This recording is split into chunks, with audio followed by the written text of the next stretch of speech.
এ বাংলায় এখন তৃণমূল আর বিজেপির মধ্যে যুদ্ধ। কি যুদ্ধ? রাম তুমি কার, রাম তুমি কার। দিদি দেখছে বিজেপি রাম যেন কেড়ে না নেয়, তার বিপদ বাড়ছে। দিদির ভয় হয়েছে যে রাম বুঝিবা বিজেপির ঘরে চলে গেল। তাই যে দিদি কোনোদিন রামনবমী পালন করেনি বাংলায়, সেই দিদিকেও এখন পথে নামতে হচ্ছে রামনবমী পালন করার জন্য তার দলের লোকদেরকে দিয়ে। ঠেলায় পড়ে বিড়াল গাছে ওঠে বলে কথা আছে। দিদির এই অবস্থা থেকে আমার সেটাই মনে হচ্ছে যে ঠেলায় পড়ে তৃণমূল নামক বিড়াল এখন রাম গাছে উঠছে। সেই রামনবমীকে কেন্দ্র করে সরকারি দল এবং বিরোধী দল তারা তাদের মতো করে রাজনৈতিক গুটি সাজাতে ব্যস্ত।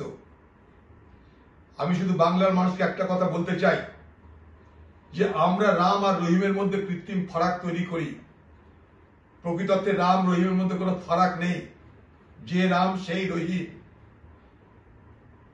वही राम जो दशरथ की बेटा, वही राम जो घर घर में लेटा, वही राम जगत पसेरा, वही राम जो सबसे न्यारा।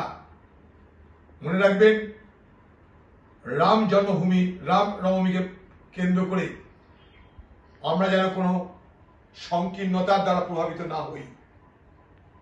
পুলিশের অনেক বন্দোবস্ত শুনছি। এই পুলিশ যদি গতবার ভোটের সময় মুর্শিদাবাদের শক্তিপুরে দাঙ্গা থামানোর জন্য রামনবমী দিনে এতটুকু ব্যবস্থা নিত, তাহলে মুর্শিদাবাদ এবং বহরমপুরের নির্বাচনে এত সাম্প্রদায়িক বিভাজন হতো না। আজ পশ্চিমবঙ্গের মুখ্যমন্ত্রী বুঝতে পারছেন যে বোতল থেকে ভূত বার করে দেওয়া হয়েছে। সেই ভূতকে বোতলে ঢোকানো কঠিন। সাম্প্রদায়িকতার বীজ আপনি তৈরি করেছেন বাংলায়। সাম্প্রদায়িকতার ভূত বাইরে বেরিয়ে গেছে। সেই ভূতকে আর ভেতরে ঢোকাতে পারছেন না। তাই পুলিশ বাহিনী মোতায়েন করা হচ্ছে, আপনার নিজের দলের বাহিনী মোতায়েন করা হচ্ছে। এগুলো কোনো প্রয়োজন বাংলায় ছিল না। সমস্ত কিছুর জন্য আপনি দায়ী, আপনি দায়ী, আপনি দায়ী।